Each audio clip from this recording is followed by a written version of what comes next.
And now, coming to you from the Pensado Media Center, powered by Westlake Pro. Our guest wrote and produced this classic. You're going to learn a lot from him. Contest coming up from Indaba and Converse Rubber Tracks.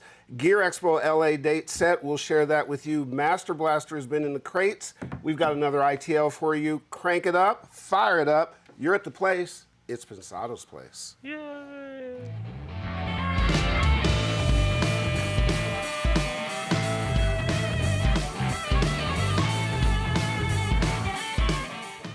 Man, I've been waiting for this day for a minute. You have? And I've been a fan of Greg's forever. We were sort of semi-stalking him for a while, right? No. Full out. 100% full out. Flat out. We've been known to do that. And our buddy Vice Cooler hooked it up. Absolutely. Thanks to Vice we for love that. Vice. We love Vice. We love So you've been jet setting? Yeah, I am more casual than because I just got off the plane. Thank you for cleaning up behind me. I'm smudging the desk because of our vaunted makeup lady, the beautiful Cindy Escalante. Cindy is beautiful. Absolutely. I did. I was up at Facebook. I just got off a plane this morning. Incredible things are being announced at the F8 conference. By the time you guys are watching this, you can live stream it and see it yourself, and some of it by the time you watch it will have already been done. But we have access at a very interesting level. One of the things that you're going to find is that audio was front and center for a lot of the things that they are doing and innovating about. So it was quite illuminative, and we're in a good place, my man. So this might be something to keep our audience abreast of at an appropriate time, of course. Abreast is an understatement. Shall we get to it? Let's do it. Cool. Hey, Pensado family, it's our favorite time of the week to check in on all of our peeps. How are you? Thanks always for your love and support and your likes and subscribes. They mean a ton. Speaking of support, you know these folks. The Blackbird Academy, Vintage King, Audio Technica, The Fab Factory, Avid, Recording Connection, Isotope, and Studio 202 DC. As I said, I just got off a plane from the Facebook conference. You heard what we just talked about. Just know this, that audio is important in all these sectors: virtual reality, education, partnerships, and we're going to try to bring some opportunity that we're getting to you so you can utilize it and help move your career forward. Stay tuned. Well said. Live event slate coming up. It's a favorite time for Dave and I. Gear Expo Los Angeles is happening this year. June 11th is the date at the gorgeous Vintage King Studios in downtown LA. You know how we do our Gear Expos. They are outdoor block parties. We're going to bring a bunch of studs and studettes. You're going to learn from them. You'll get gear. You'll meet people. You'll get a chance to advance your career. It's going to be both indoor and outdoor. So keep checking at thegearexpo.com. That's thegearexpo.com for info. We'll have fun with that, right? Oh, Nashville is one of my favorite things we do. Well, DC. This one's LA first. LA was the granddaddy of them all. Absolutely. So that'll be June 11th, and then I think October 22nd is when we're going to do Nashville. So it's going to be a ball. Quick thank you, personal note. All the love that I got on my birthday last week was just amazing. Almost 1,000 people of you were just so kind. Lots of favorites. I had 2 favorites. I had a bunch of favorites. One said, I got to remember. They said, "You're the king of gentle knowledge." And I took that in a good way. It was just interesting. And then the other one, I like that. I liked it too. The other one was really cool. I got an inbox from Quincy Jones. He said, "Oh wow, Quincy!" I quickly took a screenshot of that, and that's sitting somewhere on the desk. So it was very cool. So thank you. One of my favorite pictures from the award show is a picture of us and Quincy. With Quincy, yeah, pretty amazing Quincy, dude. yeah. Pretty amazing guy. And as you watch this show, we are taping it on Tuesday. It's April the 12th, correct? I have no clue. I think it is April the 12th. It's Leandro's birthday. And that's what it is. It is our man Leandro's birthday, or as we call him, Leandro Hidalgo. Exactly. So happy birthday, Leandro. Happy birthday, buddy. The most recent guy to our team, a valuable player, a valuable right hand to you. Oh, man. And we love him. He brings that Brazilian swagger and a lot of talent. Hell of a mixer. So congrats, Leandro. Good Hell stuff. of a mixer. We're heading down to Nashville pretty soon. We're there May 20th teaching class. I know we said May 13th. We moved it a week because it's Vanderbilt's graduation. There were no hotel rooms. So we'll be down there May 20th. And keep this in mind. July classes are starting up. You want to go if you can go. I was on the phone this morning from Oakland Airport talking to Ross Hogarth and about the potential placements that are coming up that we can announce. These are serious high-level placements. But the ones that I can talk about range from, I think it's Kelsey Ballerina's front of house. Somebody graduated and got a job right away. Another graduate got a job at Carnival Cruise Lines. If you go to Blackbird, you're going to learn your craft, mix with the best, and get a job. Would you say? Heck yeah. Because I teach down there. It's pretty much that simple. But we look at the track record, and we look at the metrics, and they take it really serious, and people get jobs, and they get good jobs. Yeah, the students that are there are serious, and when I go down there a couple of times a year, it's just more fun. I learn more than I give them. Same as me. They really, really are fun to be around. So May 20th, Dave and I are there teaching. He'll probably take half a day. I'll take half a day. We'll do whatever we're going to do, and we can't wait to see you. But July classes, please go. Remember a couple things. They're veteran approved, and we always thank the veterans for what they do for us, and you can take some advantage and go learn there. International students have international accreditation. Nashville is a music town in this country, unlike no other. You may want to go do that. Shall we meet our guy in the corner office? Let's do it. Let's meet our corner office guy. He's a Hungarian host with some humming halitosis. He goes by the name of...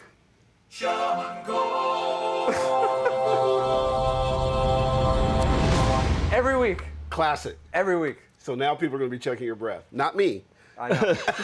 Did you know what halitosis meant? No. Oh, well, okay. Well, it means you have bad breath. Oh, well. But you really don't. So it was just an attempt at humor. Mints are a good thing. Absolutely. How about our guest? Great one, right? Complete monster. Yeah. We have the posts we have on Facebook are ridiculous. Really? Everyone wants to get their questions answered. Just insane. Well, why don't Dave and I leave? You guys conduct the interview and then tell us how it goes. Cool. Oh, No, I ain't going nowhere.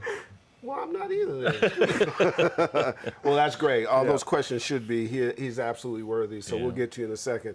You've been digging in the Groove 3 crates, haven't you? Mm-hmm. What'd you find this week for us? Well, let me clarify before you do that. One of the reasons you're in the crate so much is because you're shooting a bunch of new ITLs so we can have stats. Just for them. Yeah, absolutely. They're giving me an opportunity to expand a little more than the regular ones. For them and for our audience too. So we'll get you a new set of ITLs, but the ones in Groove 3 are really cool. What do you have this week? Apple came out with a new app, the Music Memo app. It's really cool. You can record into it. It'll tell you the chords and does a lot of cool things. It feels in its infancy, but it's going to grow to be something special for us. Oh, cool. So keep an eye on it. Check it out.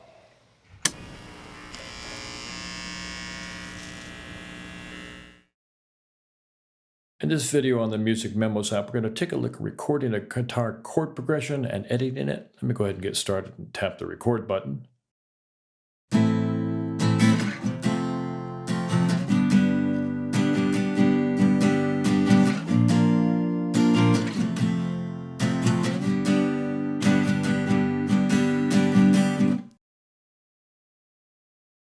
And you can see the waveform has shown up down below. You can see it's given us a rhythm analysis with the bar lines or tempo analysis, however you'd like to think of it. It's also given us a chord symbol analysis, a harmonic analysis, which in general is pretty good. We can play it at this point. Hit play.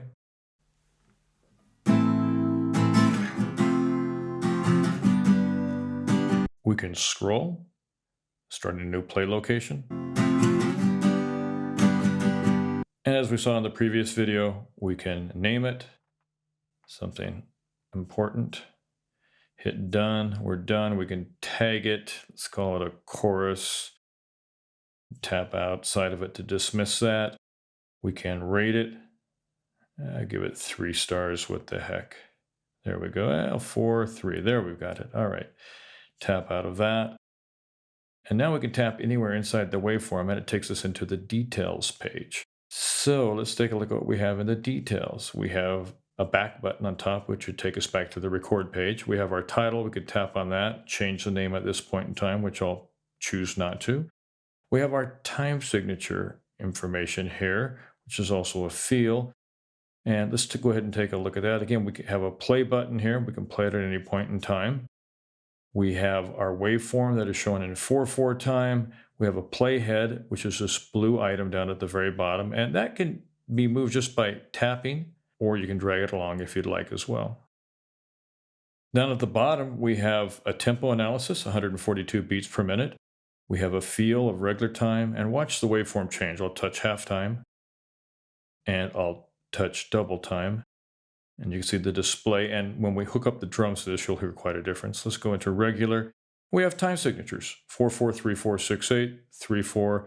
The analysis and display looks different, as does 6/8. We'll go back to 4/4. If you decide, let me put it at double time and 6/8, and you decide you smurfed everything up in the upper left, you have your reset button, brings it back to its original analysis, which is fine for us, by the way. And at the bottom, we have an ability to relocate the start of the first downbeat. And we're offset right now because of the delay we have from when I hit record to when I actually performed. So you can use your left and right arrows to modify this. Here's 7/8. Here's 6/8. You really hear this when we get into the drums, but you can kind of line things up. If you're good at reading waveforms, this is a quick and easy way to line things up for yourself. Again, we can hit the play button at any point in time and listen to it. What I like to do right now is go ahead and say I'm done with this portion of it. I'm okay with the line up there. And I want to jump over the chords and go to the trim function, which is the center item here. And let's go ahead and trim this. I like to have it trimmed before I really get too far along. I'm going to grab the red vertical line here on the top left and drag it over. And the same thing in the end of the song, this red vertical line, drag it over. And let's go ahead. I don't need to hear the whole thing. I'm going to tap over here. I want to hear how the loop is.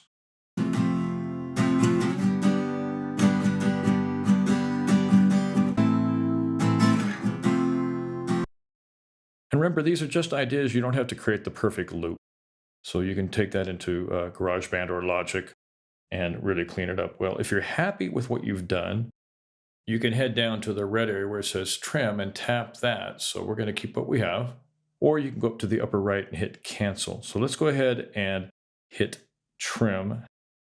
And now it gives us two choices. We can cancel this or we can save it as a new idea. So what this does then is it gives you something called best ever copy. Let me go back. And at this point, I'm going to hit the library button. And you can see we now have best ever. This is our original unedited version. And here's our best ever copy that we're working on at this point in time.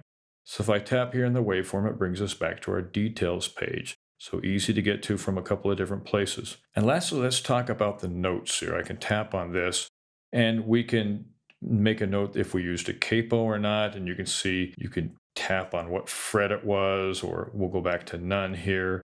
We'll go back to notes. You can do your tuning, huge list of things, and you can create your own. And by the way, you only have one custom. In fact, let's just change this real quick. Say we tune down to a low C. Our custom updates down here at the bottom. The other ones are uneditable, but you always have a single custom one here. So let's say you like that one, and we're going to keep that. Let's go back into notes. And lastly, you could actually type in lyrics if you'd like at this point. 3 categories of information here: your capo, your tuning, and notes in general, which could be lyrics. And we're going to go tap notes again and get out of that. We're going to stop at this point in this video. And in the next video, we're going to take a serious look at working with the chords and go forward from there. So I hope this gives you a tip or trick or two. As always, thanks for watching, and we'll catch you on the next one.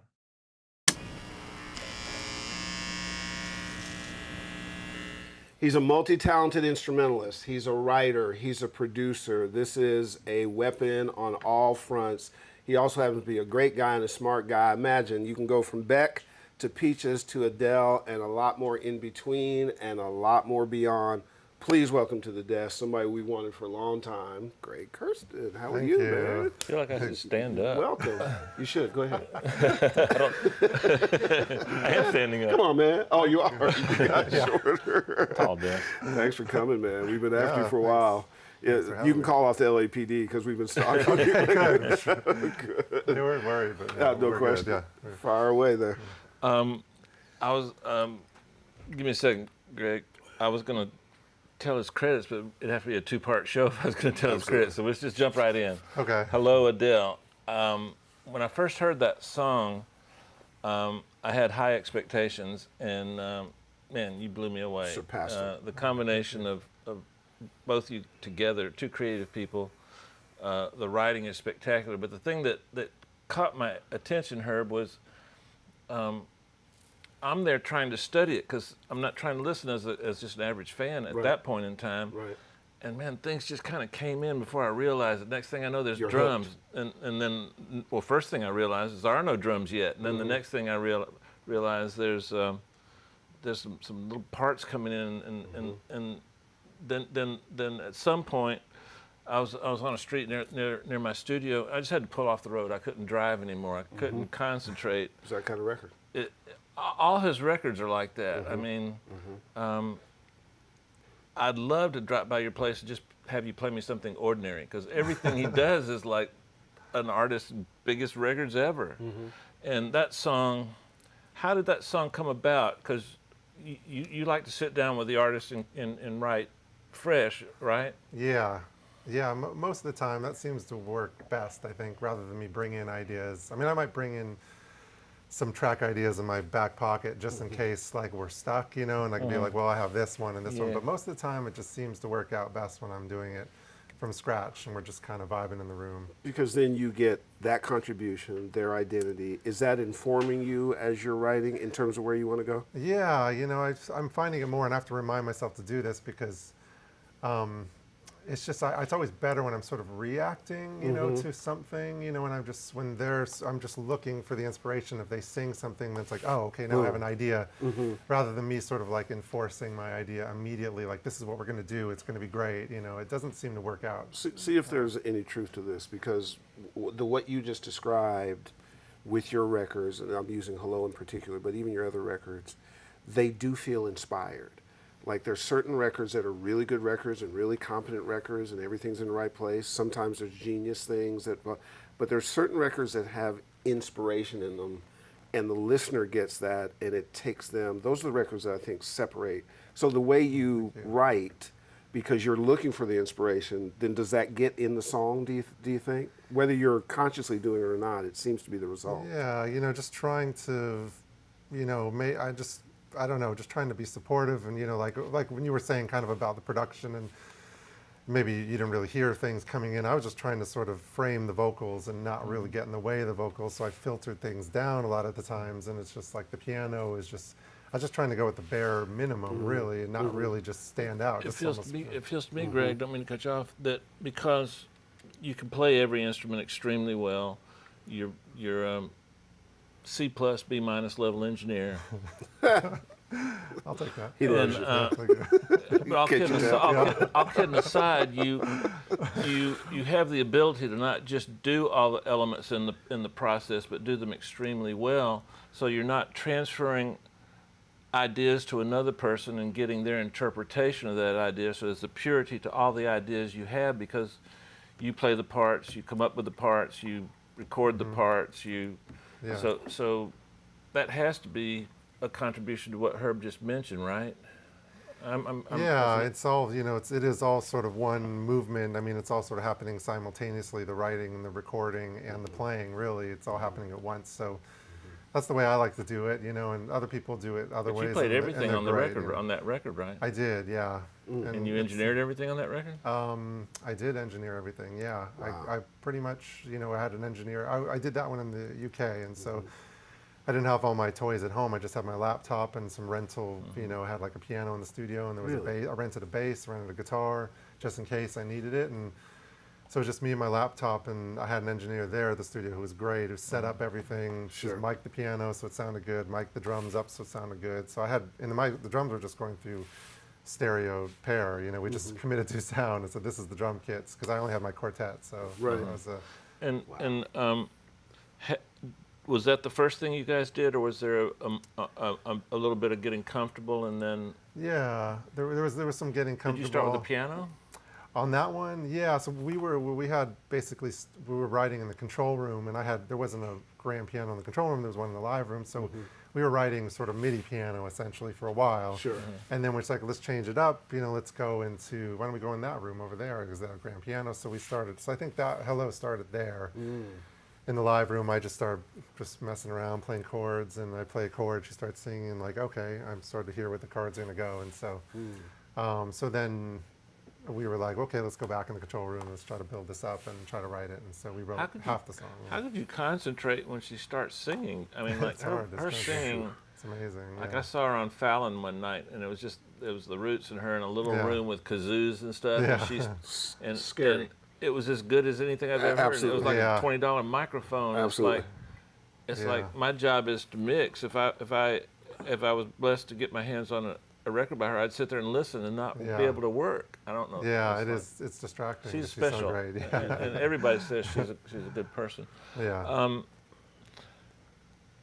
One of the things that I find fascinating about you is it could be said that you kind of came out of the jazz scene in New York, but yet when you sit down and write for Adele or Pink or Kelly Clarkson, I don't hear any embellished chords. I just hear some basic chords. How can you do that? I mean, nobody else that has your background is always tempted to slip in a flat five or right. Yeah. I mean, it does take discipline because you spend all those years learning all those chords, and now we're not going to use any of them. But it's kind of, when it's appropriate, I can do it. It's nice to at least be able to do it. If someone wants to go there, you can be like, oh, okay, I heard that little note there. I can hit that with you. But I try to do it in a very, less is more, I think, and I think that applies to jazz, Miles Davis and Ahmad Jamal, and I feel like there was sort of a minimalist approach to jazz, which I always appreciated. And I think, if you look at that production the same way, let's just do what the chord needs. If we don't need that extra note in there, let's sort of imply the harmony and not really. Well, that's what I was going to say, because what I find is that the restraint that you use translates to me as a sort of a sophistication in a pop way, and it broadens the appeal of the record, but you never bludgeon it. It's just enough to put taste in there, just in bits and pieces, and it's like everything's about the song. Nothing goes the singer, the singer in the song. Yeah. But you're not afraid of saying, hey, here's a little thing, and it's really smart. I always find, see if you think this is true. I always find that there's brilliance is connected to simplicity. It's hard to get to simplicity. Is that fair? Yeah, I do think, in art in general, it seems that that's happened sort of in history where people sort of go back to simplicity. I think even with painting and stuff like that, it seems like there's something very complex about that. And I always responded to that in jazz, like that, back to jazz, but it's just like the players that really, like less is more, left the space, and just like when they did something, it's like that Bruce Lee moment or something, like the whole movie you're waiting for him, and then it just doesn't happen for a long time, and then all of a sudden he punches one punch, and you're like, wow, that was like powerful. Really, right. Who musical influences? Who were they? Oh, there's so many. It's goes into different areas. I mean, we've mentioned jazz already, but I think Beatles. I love the Beatles. I love David Bowie. I love. A lot of soul music. Stevie Wonder, is just, I don't know, it's kind of goes everywhere. I really kind of like everything. I've sort of gotten into every kind of music at one point or another. Brazilian music, Milton Nascimento, I love him. I love, Brian Wilson. I love, I don't know, hip hop, Tribe Called Quest. It's just, there's so many different things. Implicit in everything you just talked about are songwriters, though. In there. Right, yeah. Yeah, really major league songwriters, amazing. I'm curious about this jazz scene in New York. Like you said, it became too intense in an interview. What did that mean? Did you feel constricted in terms of the genre because there's a lot of things you can't do and still call it jazz? Whereas pop has no restrictions. Yeah, I mean, it was moving to New York, so I grew up in LA, and I was into jazz here, and I moved to New York because I was pursuing Jackie Byard, who was Charles Mingus's pianist, and I was a big Charles Mingus fan in high school. So I went to the school he was teaching, was the New School, and but I got out there, and it was amazing. You're around all these great players, and it was very inspiring, but it was also very intense. It was very serious at times, not the scene as a whole, but there was just sort of a little bit of a clique of musicians who were very serious, like bebop is the only kind of jazz, and you can't do that, and you can't do that, and so that almost pushed me to make tracks and to kind of, I had my 4-track out there, like my Tascam Porta one. I was like, okay, I'm gonna sample stuff and make beats and stuff, and I still was into jazz, and I went down that path, but it did kind of make me rebel against the very reason I went there in the first place. So it was kind of an interesting thing. Oh, that's interesting. one of the things that going a little deeper is the way you use rhythm. So it feels to me like one of the outgrowths of the jazz scene was you weren't tethered to just a simple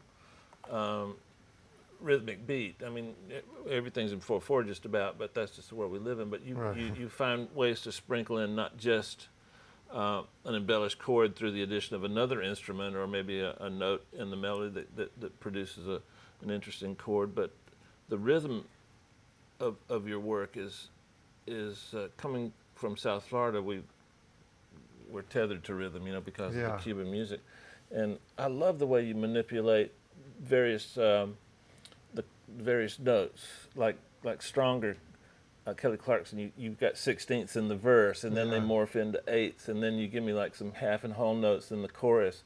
That just is that an outgrowth of your jazz experience necessarily? Yeah, well, it's definitely, and I have to remind myself a lot too, but it's, some of the rhythm could come from the instruments and, rather than just the drums, and sometimes it's a good trick, just like you're thinking like, I need to make this move, and like you try, every drum sound, you're like, that's not happening in the drums, so it's like, oh, let me try it with the bass, or maybe there's syncopation, and there's a conversation happening with the different, like little, between the instruments, you can create the rhythm, and then sort of frees up my drum programming really, where all I have to do is like a kick and a snare, and I don't even have to have hi-hats because there's so much happening. And I hear it a lot with pop music today, Absolutely.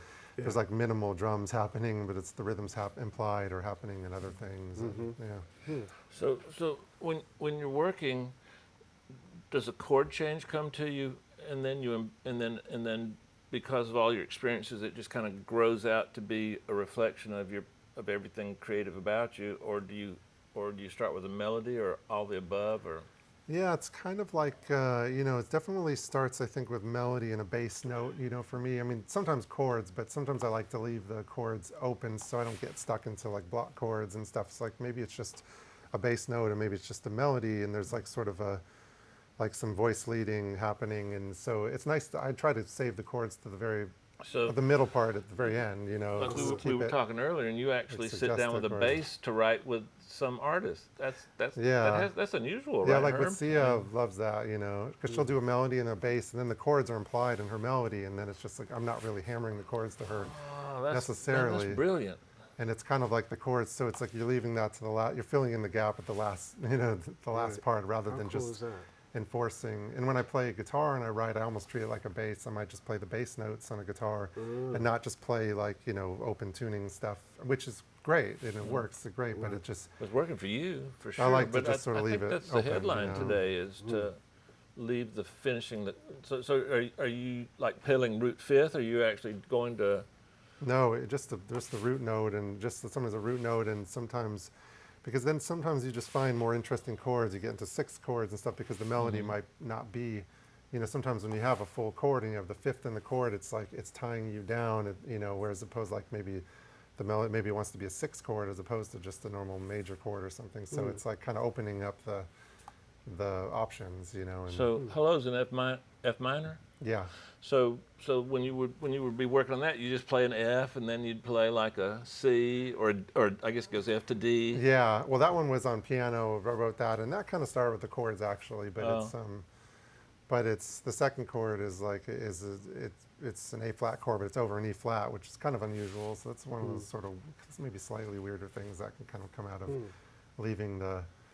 Because I think I played it very simply at the beginning, maybe just two fingers or something, and that's kind of filled it in, as we got more confident with the song. Most jazz musicians feel like, well, God gave me 10 fingers, I'm going to hit 10 notes. But that intro piano just draws you in seductively. Yeah, well, part of his signature I think there's a restraint in what he does, but there's no lack of the idea coming through. But it also creates tension because you're waiting for it, because it's going to come. It's like you're pregnant Like and that dilated. chorus. You're like, you're waiting, I'm about to have a child. It's coming Good to sooner see or later. HR's going to be off my back this week. But that's a positive thing.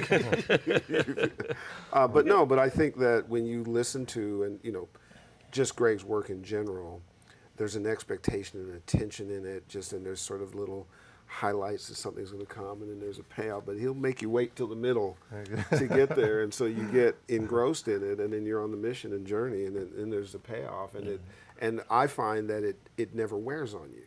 Like you just don't get, that size of a hit or those kinds of songs, those kind of artists. You have to get to a special place where you can hear it over and over and over and over and not tire about it. And to me, that's all about, obviously the song, but it's the vocal and the production and what happens in that production. Because production is what can exhaust you. Yeah. Right, and sort of beat It you to can death. do that. Yeah. Sometimes it could be overcompensating for something, or Yeah. but it's. Yeah, I mean that in particular, we have Adele singing, and which is you almost don't need anything really. It's just like let me just not get in the way. Let me just frame her notes in the right emotion, and and try not to just blow it. Did you know you had one when you did it? I didn't. Really? Yeah, I didn't. It was a process writing that song. Because we wrote the verse, and I know that Adele was very excited about the verse, and her manager seemed very excited about like, oh, this is a good verse, Adele. And then we couldn't nail the chorus the first time, and I came back, something like 6 months later or something, and then so let's try to crack this chorus. So we tried, 3 or 4 different ones, and then we got one, and then we thought, I think this seems good. I think this is the one. And you play for a manager, and he says, yeah, I think that's good, and it just had no clue, basically. Wow. We had no idea. I mean, I didn't have any idea. Had you met her beforehand, worked together before? No, I never worked with her. This was the first round of us working, and meeting. So too, you started, so you meet her new, you start writing together, so Yeah. everything is fresh. I mean, Yeah, that's a everything's different fresh. kind of, Yeah. Got it, yeah. Sia, working with Sia, you did an entire album where you played everything, wrote everything. Did you run down to iTunes and put it on the servers yourself, or did you send it in? No, we had someone else do that. Oh, okay. Yeah, Exactly. Yeah. It was We done, tried, he but just we didn't do yeah, it. exactly. That's so inadequate, Herb. All I do is mix. It's okay. I run down to iTunes and put your stuff on, that's what I do. But Sia fascinates me because she's a very complex, multidimensional person. I mean, Adele obviously is too, but Sia has flaws. That's what endears me to her music. It's a reflection of her imperfections, her brilliance, her genius. Working with her, there were different challenges, I'm sure. I'm a huge fan of hers. I love her work, have always liked it. And when you sat down and worked with her, explain that process to us. Well, we've been, working a together creative standpoint. Well, we've been working together for a long time. I mean, I think it's maybe over 10 years or something. I've been writing songs with Sia, and we used to write, and nothing really happened with some of those early songs. But we started, and I played with her too, just as a side musician too. But we, when we write, Sia is very much about the chords and the melody. That's a big. I mean, obviously she's an incredible lyricist, but at the beginning, it's all about let's find the melody and the chords, and she's very particular about what chords she likes and where the chords are going, and I'm very familiar where she likes those chords to go, and it's just kind of. It's funny because you talk to other writers who write with Sia too, and you would just all sort of laugh like, oh yeah, she likes those chords. She likes something. She has a taste, and you sort of remember those things as like, oh, I can't go to that weird chord because she's not going to like it. She likes straightforward. Right.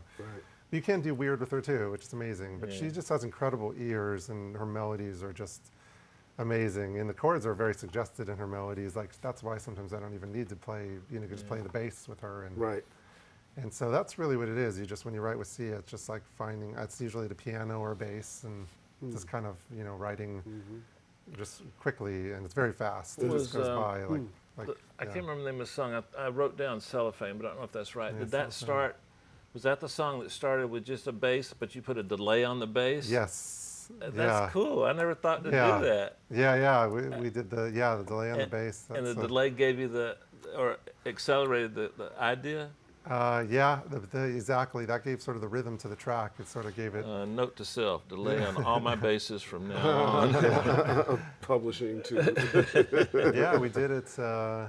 It's funny. I hadn't really done that for a long time. That was like something I did with my old band, but.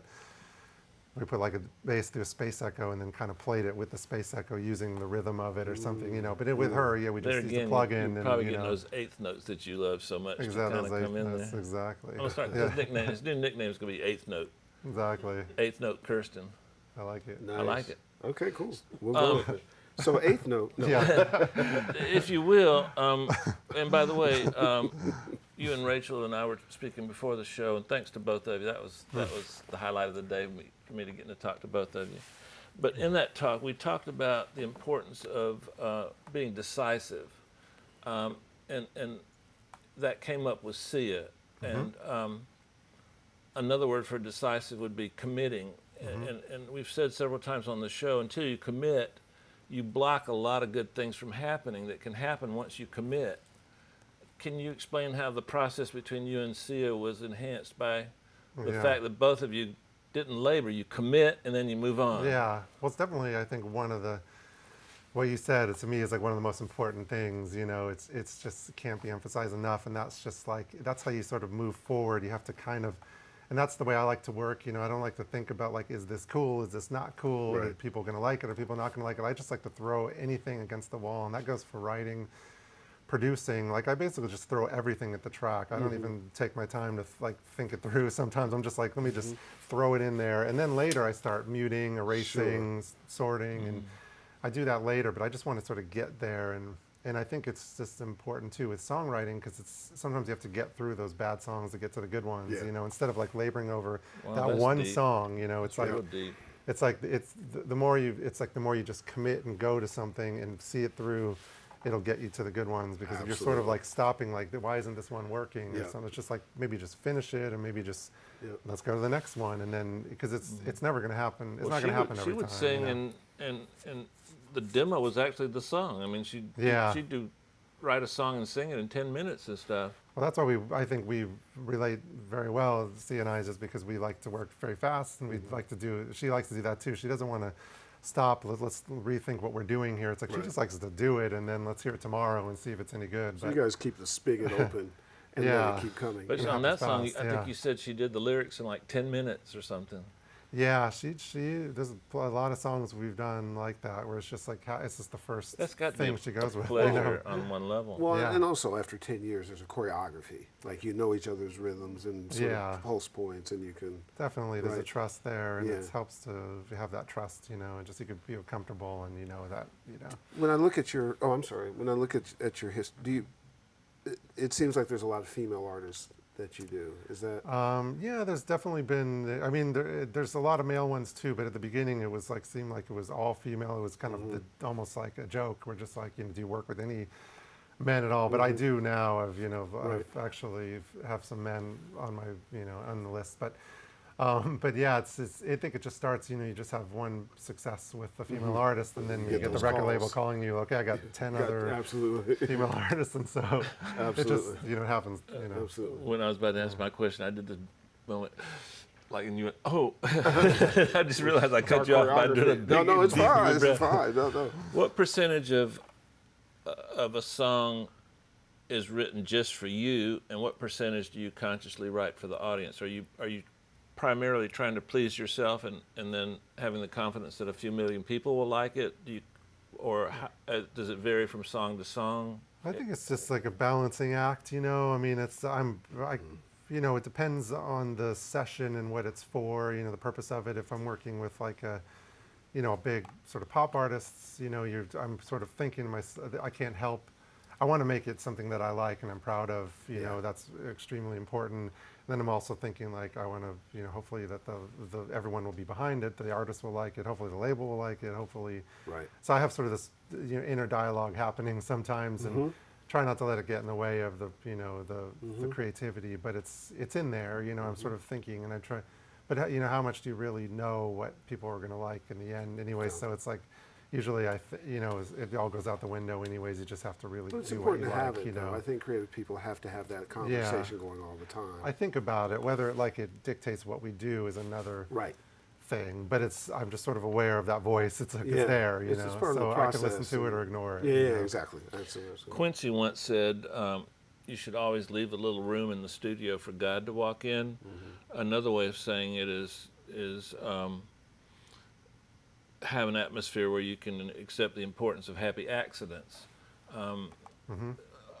Describe a song and a process that had a happy accident in it, because I think sometimes we try too hard and we eliminate the possibility of those things happening. Yeah, it's important. You know, I think we were talking to something related at the beginning. It's just about I think keeping an open mind. You know, it's like it's always something, that I want to do, and that's just kind of like be listening. It's like listening is kind of the most important thing instead of being an output all the time. It's like just sort of, because it happens all the time in the studio where it's just like, you know, yeah, it just happened. Recently where it's just like there's a sort of a sound that happens in the studio. Like, I mean, I'm trying to think of a specific example. It's basically like you're working and then someone trips over something. It's like, but that had an amazing sound to it. Let's record that thing or whatever. You're just always like trying to. Wouldn't you say that just the keep records that we there. grew up idolizing, Herb and Greg, it was the accidents and the warts that we tend to fall in love with, but yet when we go create, we try to eliminate all those. It's kind of a weird dichotomy. I think it's also connected to technology too. There's so many people have technology now that sort of the goal is perfection. And we've said this a million times, most of the genius folk that sit to my left and Dave's left, it's about those character moments. And sometimes those are the mistake or the happy accident or whatever. Yeah. And that's the thing that becomes the hook that you didn't know was going to be there or support something. Or that's the musicians I like. I like those musicians that are making, there's mistakes are involved and there's, imperfections involved. And that's the thing is I was always, a jazz musician, but I really gravitated towards a lot of musicians who weren't necessarily like, I don't want to say quote unquote, like technical, or great at the musician, instruments, but they just played the right notes and they played the right thing. And I always responded to that music and, and it goes back to, even blues and, just like the earliest, like, blues musicians. I mean, it's like some of the best playing and best singing ever recorded, Absolutely. I mean, it doesn't even get better than that. It's like, I mean, Howlin' Wolf or something. I mean, Oh my does God. it even get better than that? I don't know. It's like, it's just so much going on there. It's so complex, I had. Oh, go ahead. Oh no, I was I going to took say. a deep breath. You did. Stop. You did. And you go because I don't want you to pass out. From your well, I would like you to pass out. It'd make for a great moment. And our SEO would go through the roof. When you play all the instruments, you can control your performance, you can control your energy and all that. Do you have a preference for recording the singer or not recording the singer? Adele's performance was spectacular, and I fell in love with the performance as much as I did the song. Yeah. How often do you get to record the singers, and is that something you kind of demand to do, or is that something you... I don't necessarily demand to do it. I mean, in that situation, it was just us in the room, so... I mean, I could have done without the stress of like looking at that computer and just thinking like, please, did I record? I have to check myself like 10 times, just like make sure I post record. I don't think I need to do that. That part I could do without. Not too much pressure on that. It feels like she was performing for you, and it feels like you were giving her feedback that encouraged her, because that performance is like a live performance in front of 1 million people. It's got that kind of energy, which to me could be argued as the coolest part of the song in some levels. Yeah, I mean, it was, when she was singing it, when it was going down, it was just like... It'd be magic. It was a crazy feeling. It was like, wow. Just the difference between like, here's a song we wrote to like, now it's being performed by her. It just really was, I mean, I had, tears in my eyes. Like, it was just kind of like... Absolutely. It was kind of devotion. Yeah, it's like absolutely. straight emotion, coming from her. It's just, she just has that thing, Could you it's feel crazy. the weight of doing Adele? Not, but just from record company, past expectations, what things were, was that sitting on your shoulders at all? Yeah, definitely. I mean, I all did to myself completely. I mean, I'm hard on myself, and I just want to deliver. So I put that weight on myself for sure. I just want to just nail it when you just want to do a good job, and so yeah. A lot for I our felt it. audience. There's a number of things that happen when you get to that stage that you have to sort of manage that part, but keep your creativity sort of pure and present, so you can hear that and get to it. And it's a lot more complicated than Sometimes people. when you're working with a star and they walk in, you just want to go, oh man, I love your stuff, please. But you got to be all cool and professional and stuff. Exactly. Because it makes them uncomfortable. Yeah, And me all too. of a It makes me sudden- And then uncomfortable. all of a I'm the sudden one it's on judging. to hell. But We got to have to pull it back. We're all fans. We're all fans. But when you're in a professional role, you can't be one sometimes. And I think we're in it because we still kind of go, oh my God, I get to do this, and it's pretty amazing. But they're counting on you being a comfort place for them to go, so they can go do their thing. So there's a little bit of that Yeah, it's funny. I remember reading a book, Harpo Speaks. You ever read that book? Harpo Marx, the Marx Brothers? Yeah. I haven't read it for God, years, that's but like an old book. it's an old book. I mean, I read it like a long time ago, but I remember him talking about how he used to sort of hang out with all like the big stars and everything, and he was kind of saying because he was cool, he didn't really like get in their face and just like, it was just, I mean, that was happening way back. I was probably talking like the 1930s or 1940s, but it's just interesting. But I remember that thing, like how he said that. I was like, oh, that's interesting. You know who told me the same thing? Is I spent a few years working with Maurice White from Earth, Wind & Fire. Yeah. And Maurice was pretty much a recluse. Like he would perform and go in his room. Wow. But that kind of quiet thing made people comfortable to be around him. Right. Yeah. And Reese told me that he was actually nervous. So it's good that he was quiet because he could just, and then it sort of settled into a nice place and they could go be creative after that. Right. There's an artist that cool. that I started with when she was 14, and I still get nervous around her. I mean, it's when she's an artist. When she's just a person, I don't. But. Yeah, well, there's a ton of that, but I think that's also stimulative. Like there's, like you get ready to get in the game. Yeah, well, it's also fun. Can we do? Listen, we got so many questions from our fans. Can I do one more question? Oh, you can do 6 more. Okay. I want just real quick to give some inspiration to our audience. Yeah. Because you work with a laptop, you work with Logic, you work with UHE synthesizers, you worked with Vengeance synthesizers, Silent. Yeah. The man uses the same tools you do. You do. Yeah. He's just a hell of a lot better than you are, and that means that he's so subtle. No. Would you like a club? That just means the difference between you and Greg is he put in 20 years. You got to get going, and you can do it in 5 because we have tools that Greg didn't have when he started. So, tell them your rig and how you work, and just to show them that they can do it too. Yeah, well, I have, I mean, I love analog synths and I use those, and I've had those since was like when I was a session player. I needed those sounds and lug those things around, so I love those. But I also use a lot of soft synths, and I use a lot of the Logic sampler. Like everything is in that sampler. I sample everything, my synths and drum sounds and everything. So it's a lot of it's in there, and it's nice. And even when I do, like Adele was done overseas, so I didn't have anything except for my laptop. So I really need to sort of get my Logic rig happening. And if you get in there with those soft synths, you can make them really sound any way you want them to. Really, I mean, they're different and I like them equally as analog synths. Yeah, they just why not play poker with all the cards in the deck, right? I mean, there's just sometimes they do things that the analog synths can't do too, which so. But for record companies, there are banks of things. There's gear. It's an 18,000 square foot complex, and that's why when his wife calls and charges a lot of money, you're paying for all that. So we do not want to compromise. Pay more. Pay more. You'll get bigger hit. Hello, how are you? Let's see what Chongor's got in the corner office. Okay. You got something for us, guys? We have so many questions. Okay, well, the big question everyone wants to know is from Daniel Hilly. What was Adele's vocal chain? Okay, Adele's vocal chain. So this is the studio. So it's 1073, LA2A, U47. That was at the studio that we worked out in Metropolis. And then, it's 1073, LA2A. And then that's it. And then Apogee Quartet laptop. And done. Wow, amazing. Give us another one. From Jeffrey Goodery. When you're writing lyrics, how do you find a way to write songs that may be on similar topics but give a fresh perspective to the listener? Well, you know what? I have to say I don't really write much lyrics. I'm just really sort of on the music side of things. So I just try not to get in the way of their lyrics and suggest anything stupid, basically. I just keep my mouth shut because every time I do, I probably will ruin the song. Oh, very cool. That's my technique for writing lyrics. Huh. Give us another. From Uku Maldu. Wait. From who? Uku Modal or Maldu.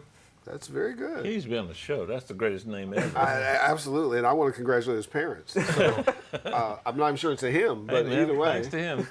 Thank him for me, Mr. Chongo. I will. As you're getting your start in productions, did you have any things you would practice to get better?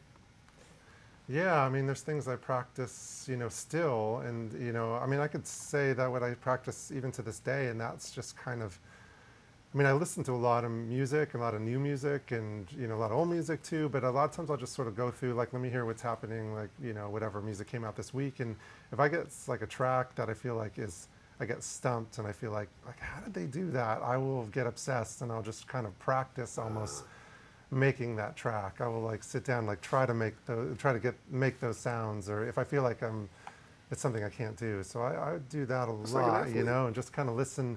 Just like as a practice run, let me try to like make a track like that, know. And so it's I like an still do athlete that. practicing a move and seeing it from someplace else. I still do it. That's amazing. Well, now we have to get a little athletic. How's your arm?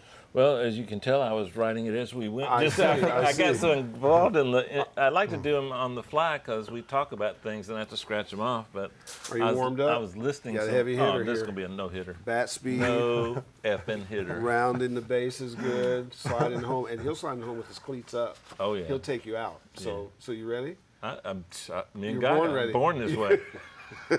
Isn't that a song? I'm gonna start off easy, so don't panic. All right. Well, here's batter's box. Let's get it going. Vocals. RCA 77. Boom. Bastard. Bass. Hackstrom. Boom. Triple. How do you do it? Mic drop. Close. Not yet. Plugins.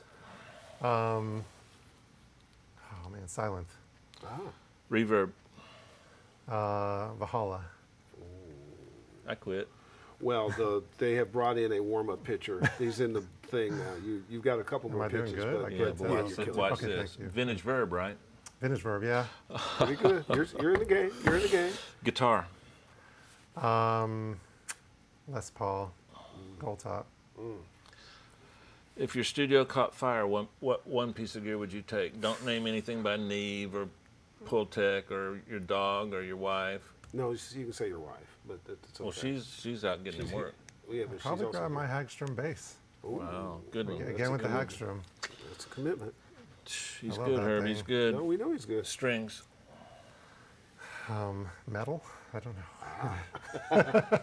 Flat wound. Cat gut. Yeah, good. Yeah.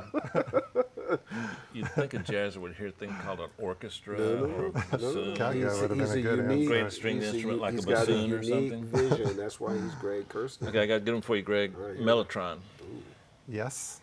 All Nice. the time. You own one? Nice. I do own one, yes. I Nice. love it. Last Love but it. not least, so make this one good, Yeah. drums. Camco. 10 for 10. There's I nothing know to what I'm say. beat. But you know what? He did it with grace. Like he pummeled you, but gracefully. It's kind of like the song. Hello. How are you? You do know that we're tied about your together team? financially, right? Exactly. But the win is a win. It's pretty obvious. I knew he was going to be good. No, he's fantastic. The future. You inspired by what's going on musically? Are you excited about stuff? Do you work, as you see moving forward, is it different genres of things? You just sort of stay open to it? Yeah, I mean, I do. I feel like, optimistic about things. I hear like, everything's changing all the time, so every now and then I'll hear kind of a weird jazz chord and something. I'm like, oh, that's cool. Like to people, I feel like right now there's definitely, I hear more variety on I'm excited pop about it. radio and stuff like that. And I was a little disappointed all I years need. ago. But Yeah. now I'm watching the conversion, and Yeah. we preach all the time. See if there's any truth to this to you. We preach this to our guys all the time because we have a wide range of folks, wide age range, different genders and stuff. Some use tools, some analog. But we tell folks all the time, don't be afraid of the hybrid side. Borrow from here, listen to that, listen to this. Throw it in the pot. Yeah. See how the gumbo comes out, and you'd be surprised that may be your signature in that thing that you find. Yeah, You agree with that? I do. Yeah, it's nice when that sort of oddball comes on the radio, and you're just like, Yeah. wow, that doesn't sound like anything else. And then you get sort of 5 people chasing that, and it's just natural. Then there's the next one. Yeah. But it's it's good. I like variety. And I think we're on the verge of probably a change now. It feels like something's happening. Absolutely. And that's always good. It Would needs you to do us a change. favor? Yeah. Stay on the vanguard of pushing it, because I think that I think the folks who are willing to do that, and sometimes we've gotten that because of the show, it just sort of gives you courage to keep pushing, and we keep pushing that envelope, and then usually something amazing is happening. And The other thing too is there's way too much inside Greg Kurstin's head to make this visit once. Right. So unless this was extremely uncomfortable, will you come back and visit us? Oh, sure, absolutely. Yeah. We would love to have you back. This is your home. Thanks to your wife for all the help she gave in doing this. Dave and I can now, we can expunge our criminal records for stalking you. Thank you, LAPD, for not arresting us Thanks, before this Vice happened. Cooler, again. Vice is our man. Peaches. And Rachel. say hello. Rachel reached out, too, Absolutely. thanks to her. Absolutely. The time goes fast, doesn't it? Yeah. It does. We would love to have you back. As you can tell, you got huge fans here at Pensado's Place. Thank you. Yeah. Big time, and you have huge fans in the audience. We'll get this together because I know your clock is ticking, and as a manager, my head is watching the clock because your wife is watching me. So Dave, take us home. I got nothing. You got nothing? That's the first time. I got nothing. Well, then just say goodbye. Oh, I got a little something. I knew you did. Driving in, I was thinking about the difference between a perspective from within the pop space or from metaphorically on the outside of the pop space. He started his musical career in a way in the jazz world. Skrillex started as a rock guitar player. Our friend Nephew, when we would ask him, "You heard of this group or that?" He was completely religious music. So there's something about having a perspective about looking into the space as opposed to being within the space that can give you a unique sound and a unique approach to the music. And when I listen to Greg's work, along with the other people I just mentioned, there's a freshness and a uniqueness. So right. And it just makes me jealous and angry at the same time because I'm not that good a writer, as you know. I think folks on the outside often redefine the box that becomes the inside, and then more outside folks. See, Does there that you make go. sense? One sentence did everything I just took 5 minutes to say. Well, then say goodbye. All right, guys, next time. See y'all.